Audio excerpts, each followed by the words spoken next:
Hola gente de internet, yo soy Pan y bienvenidos a Pan de Pandemonium, su canal de misterios, fantasías oscuras y casos de crimen real. Hoy es martes con M de Mefistófeles, Mefistofélico, así es.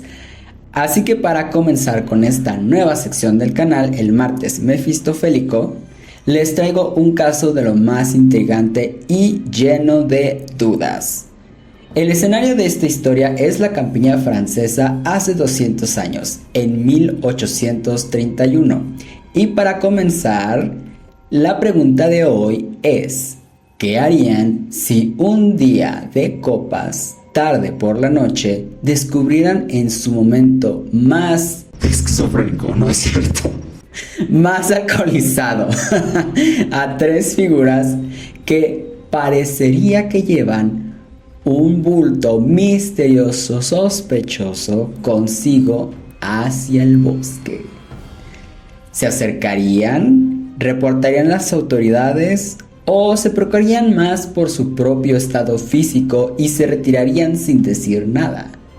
Pues nuestro testigo de esta ocasión, un mendigo local llamado Laurent Chas, atestiguó este acontecimiento cerca de La Posada Roja, un establecimiento que para la población local era tanto misterioso como peligroso a altas horas de la noche.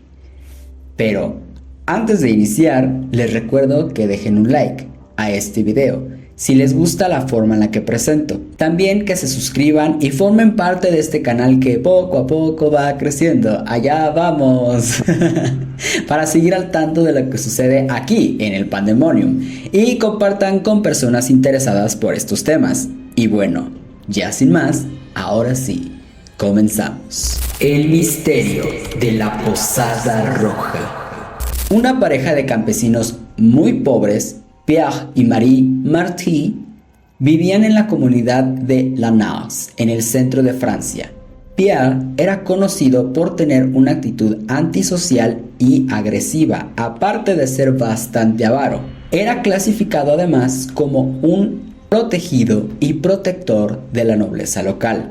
Aquí va un pequeño breviario cultural para entender el contexto social y el por qué probablemente este caso es tan dudoso y polémico. Después de la Revolución Francesa, allá en 1789 y que concluyó 10 años después, en 1799, este movimiento social, político y económico removería los cimientos del pensamiento europeo del momento. La sociedad, los estratos que se dedicaban a la servidumbre, a la agricultura, los trabajos físicos y parte de la milicia de sus rangos más bajos se levantaron en armas en contra de sus gobernantes, un grupo de aristócratas ignorantes, en su mayoría, e indiferentes totalmente a los padecimientos de sus gobernados. Una aristocracia que vivía en un lujo extremo y con una actitud descarada, acaparando la riqueza y sosteniéndose de los impuestos tributarios promulgados por ellos mismos para el pueblo y ocupándose más de los escándalos en palacio y la corte o de los conflictos por las sucesiones que tendrían a fin la acaparación del poder. Ok, hasta aquí todo claro, ¿no? Revolución Francesa. Después de la toma de la Bastilla, los nobles corrieron a esconderse con lo que pudieron agarrar, porque les estaban haciendo la 13-14. Literalmente estaban pasando lo de María Antonieta, ¿no? Todos conocemos la historia de María Antonieta. Pues eso les estaba pasando a los nobles también. Y para poder refugiarse, muchos de ellos salieron de Francia y otros se quedaron dentro de Francia, pero escondidos en las campiñas, en poblados que no eran tan sonados, en poblados a lo mejor cerca de rutas comerciales, pero que no eran como la atención del centro de París. Entonces por eso mismo como que podían refugiarse ahí. Y lo primero que hicieron evidentemente fue comprar tanto el silencio como casas y propiedades de pues los campesinos que en un principio se las habían quitado porque la nobleza era dueña de esas propiedades y pues la revolución iba un poco para eso, para darle propiedades a las personas que solo trabajaban la tierra pero no tenían un patrimonio. Y ahora con la revolución lo que se establecería era que cada ciudadano pudiese tener acceso a un patrimonio, ¿no? Y quitarle a los nobles estas grandes longitudes de terreno que pues les daban todo el dinero que necesitaban para sobrevivir y para mantener estos lujos, ¿no?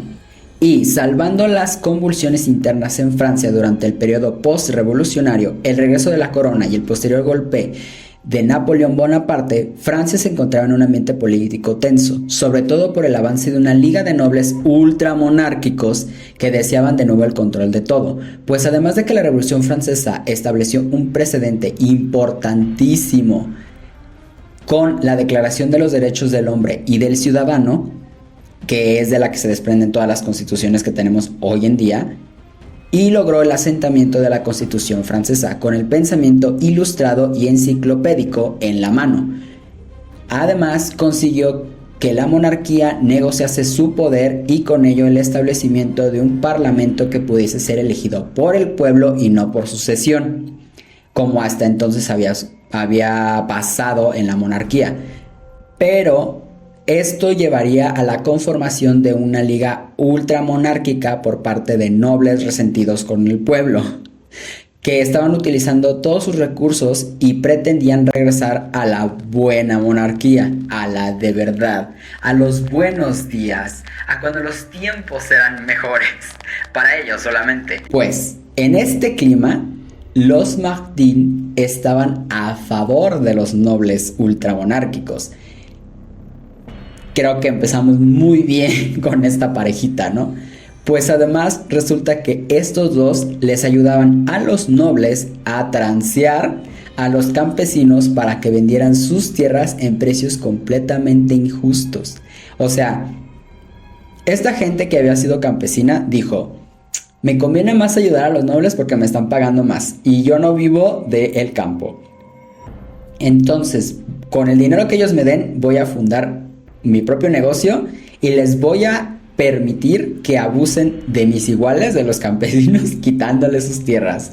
Oh, sí, a precios de chiste, ¿no? Traidores. ¿Cómo? Traidores de clase. Esto, por supuesto, le garantizaba a los Martí cierta protección de parte de los nobles y un desagrado general de los habitantes de los poblados en la naos. Y con el dinero recolectado en sus favores juntaron alrededor de 30,000 francos, lo que equivaldría a casi 14 millones de pesos hoy en día. Con esta cantidad tan modesta, construyeron la Posada Roja en 1805. Pero a su vez comenzaron a correr rumores sobre viajeros y comerciantes desaparecidos después de haberse hospedado en la Posada Roja.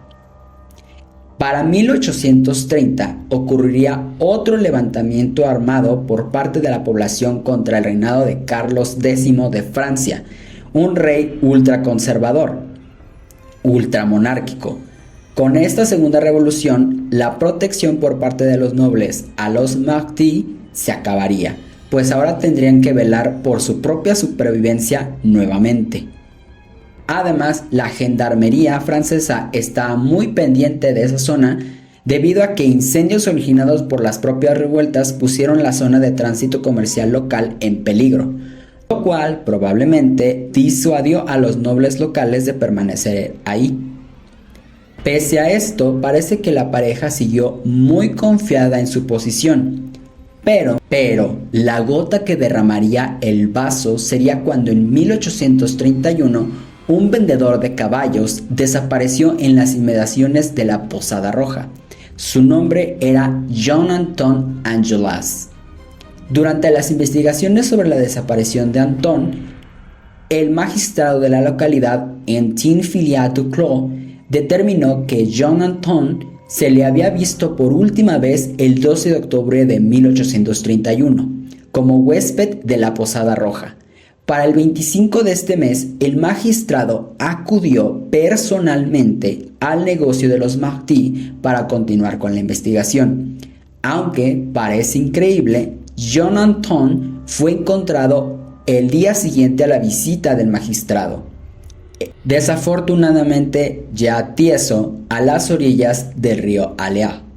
John fue encontrado en un estado que implicaba un enfrentamiento cercano a la hora de su deceso, pues la cabeza estaba como piñata en temporada de posadas y tenía una pierna rota. El río Alea solo estaba a pocos kilómetros de la posada, por lo que los dueños, junto a su sirviente más leal, Jean Rochet, fueron aprehendidos en un lapso de pocos días. A ellos se les uniría su sobrino, André Marty, pues fue identificado también en la escena. Una vez Marie puesta en custodia, comenzaron los interrogatorios. Aquí hay que aclarar que a Marie no se le detuvo sino hasta que se le vio implicada junto con su esposo, su sobrino y el sirviente. ¿Por qué? Porque al ser mujer no se le consideraba capaz de cometer un acto así. Entonces, pues, sesgos de género. Después de su aprehensión, la pareja inmediatamente se declaró inocente. Pero, a falta de pruebas incriminatorias, los detenidos serían llevados a las celdas. Permanecerían en este encierro preventivo durante 2 años para poder hacer una correcta investigación. El 18 de junio de 1833 comenzó el juicio de los 4 monstruos en el tribunal de Arches en Privas. Los acusados fueron vinculados a la muerte de Enjolras por el testimonio de Claude Perx, quien afirmó que Pierre Marty y Rochet y un desconocido habían usado una carreta para trasladar el cuerpo desde la posada hasta el río. Aquí debo aclarar que este testimonio fue dado por Claude Perx durante el arresto de los acusados, pero no pudo ser confirmado pues Claude falleció ese mismo año por una fiebre mal llevada. Así que el único testigo que la parte acusatoria pudo llevar fue a Laurent Chos, el vagabundo de la localidad que había contado a la gendarmería haber visto a Pierre Rochet junto con otro hombre que no pudo reconocer, llevar cargando el cuerpo de Anton de la posada con dirección al bosque. La presencia de Laurent fue confirmada por testigos en la posada que habían dicho ver cómo era echado ese mismo día por la tarde al no tener dinero con qué pagar el alojamiento. El propio Laurent confesó que, sin que los dueños lo notasen, se escurrió hasta el cobertizo, lugar en el que planeaba quedarse esa noche, pero ahí también presenció el asesinato contra un viajero, que no era otro que Enjolras. La parte acusatoria entonces reunió a más de 100 testigos que habían oído o estado en la posada y que afirmaban que algo había de raro en ese establecimiento. Pero no solo es que las cosas fueran extrañas, es que las desapariciones eran reales y debido a la condición de viajeros y comerciantes de los desaparecidos, poco se sabía de ellos. Entre las acusaciones recabadas por parte de los 100 testigos estaban las siguientes. La casera aprovechaba los mejores trozos de los para hacer patés y guisos para que los clientes comieran. Algunos agricultores habían visto cociendo a fuego lento en la olla. Otros informaron haber visto sábanas o paredes manchadas de. Otros relataron que con frecuencia salía humo repugnante de las chimeneas.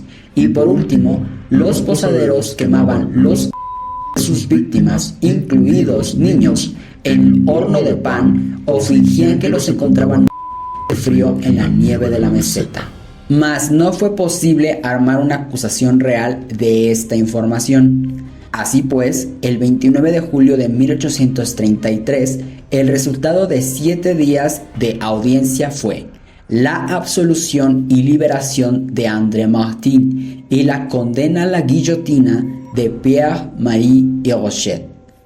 Como algo a destacar, el abogado de Rochet había aceptado la culpabilidad del crimen contra Enjolras, pero trató de dirigir la percepción del tribunal al mencionar que, al ser un trabajador, estaba a merced de las órdenes de sus amos, Pierre y Marie. Pero esto solo jugaría en contra de Roche, pues se consideró que al aceptar la culpa, esto era más una confesión que un arrepentimiento. La ejecución tuvo lugar el 2 de octubre de 1833, al mediodía. Algo que impactó al público del momento fueron las últimas palabras de Rochet, pues en el momento que iba a ser ejecutado gritó: «Malditos amos, ¿qué no me habéis hecho hacer?». Las últimas palabras del acusado despertaron sospechas sobre la verdadera naturaleza de los posaderos y reavivaron las acusaciones durante los 7 días de audiencia. Se dijo que una multitud de aproximadamente 30,000 personas asistió a la ejecución. Y bueno, hasta aquí está el caso. De esta historia se han hecho 2 películas, una en 1951 y otra en 2007. Ambas giran alrededor de este crimen. Pero, ¿ustedes qué creen? ¿Creen que los Mahdi hayan sido culpables de todo lo que se les acusaba? ¿Creen que solo hayan sido rumores? ¿Su vínculo con la nobleza les pudo haber permitido realizar estos actos impunemente? Los expertos actuales incluso dudan que Enjolras haya sido víctima real de la pareja debido a la falta de pruebas, pues atribuyen su muerte a un paro cardíaco y una caída. Pero esto estaría en contra de los hechos descritos por el magistrado sobre el estado de Enjolras cuando fue encontrado. Las heridas en su cuerpo podían ser fácilmente relacionadas a una pelea y un atentado agresivo. Aunque, si realmente fue una caída lo que ocasionó su deceso, quizá las heridas podrían llegar a corresponder. Aunque una pierna rota y la cabeza en ese estado, además del testimonio de Laurent, no lo sé. Además, las últimas palabras de Rochet no dejan mucha tranquilidad, ni al público de ese entonces ni a nosotros, casi 200 años después de lo ocurrido en la Posada Roja. Pero díganme ustedes, ¿qué es lo que piensan alrededor de este misterio? Con gusto los leeré aquí en los comentarios. Y les recuerdo suscribirse para apoyar el canal, dejar un like y compartir a más personas que puedan disfrutar este tipo de contenido. Y bueno, con esto me despido. Aquí les dejo todas las redes sociales que tengo en las que comparto resúmenes de estos casos y algunos otros que por la poca información que existen de esos no logro hacer un video completo.